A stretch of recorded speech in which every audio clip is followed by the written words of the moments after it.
Welcome to Sports Night. We are here with Rutgers men's soccer coach Bob Reasso. Coach, thank you for coming on the show. Good to see you. Appreciate it. Yeah, thanks. Now, you were just inducted into the Soccer Coaches of New Jersey Hall of Fame. How does it feel to be honored by your peers like that? That's great. It's always a nice thing.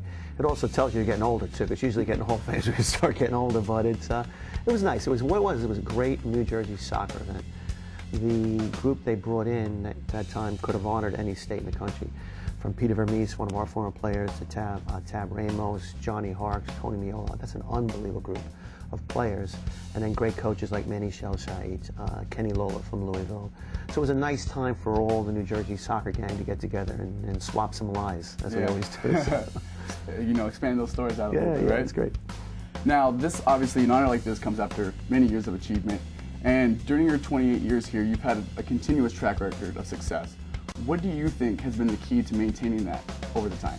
Well, that's a lot of factors. First of all, we have a great university. It's easy to attract students here. Second of all, New Jersey is a great state for soccer. But then beyond that, I've had great players, and you're only as good as your players. And I've had a great staff all the time. And a lot of my staff right now, Jeff Zorn, David Boulier, and Timmy Samil, they're all my former players. So they understand what Rutgers and our program is really all about. And they bleed scarlet like the rest of us. Now, obviously you touched on the players a little bit. I mean, you've coached over, I think, 50 professional players, 20 All-Americans. How are you able to pick out the talent? And then what do you think, what part of your coaching style is able to bring out the full potential of these players?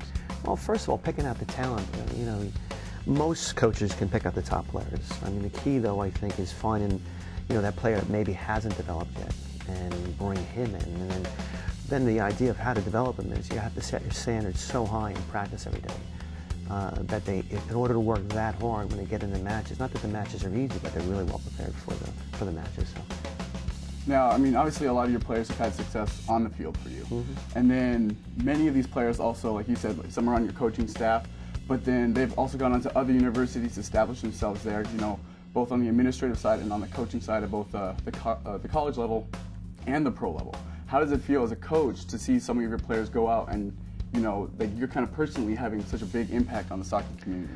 Well, hopefully you don't ever take credit for your players. All you can do is try to guide them a little bit and help them. But I've had great guys. I mean, we've had doctors, lawyers, engineers, educators, captains of industry, besides the professional players. And, they're like my best friends now. So, we have a whole network of guys around the country, whether they're in the game or out of the game, they still have a passion for the game.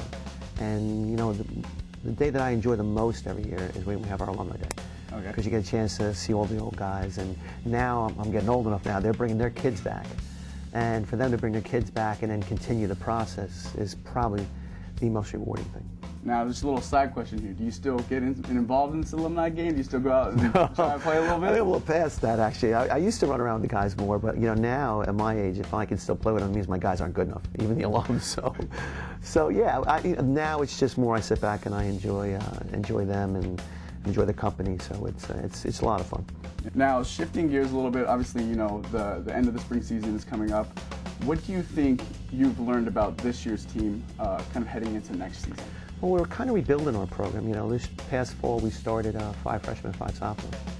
90% of our field player minutes were played by freshmen and sophomores, and that's tough on the level we played. We could beat Santa Barbara, who's number 9 in the country, beat Louisville, who's 14 in the country, and then drop a midweek game to a lesser team. We came into the spring with a very, very clear focus on what we want to accomplish.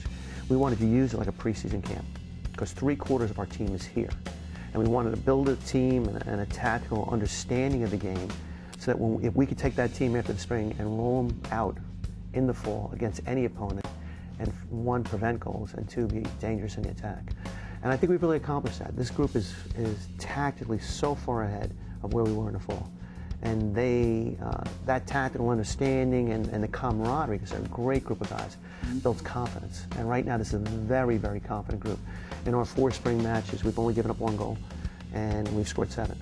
And I like this group. I think this group has great potential. Thanks again, Coach, for coming on the show. Obviously, we always appreciate it. This has been the interview with Coach Bob Reasso, the men's soccer coach.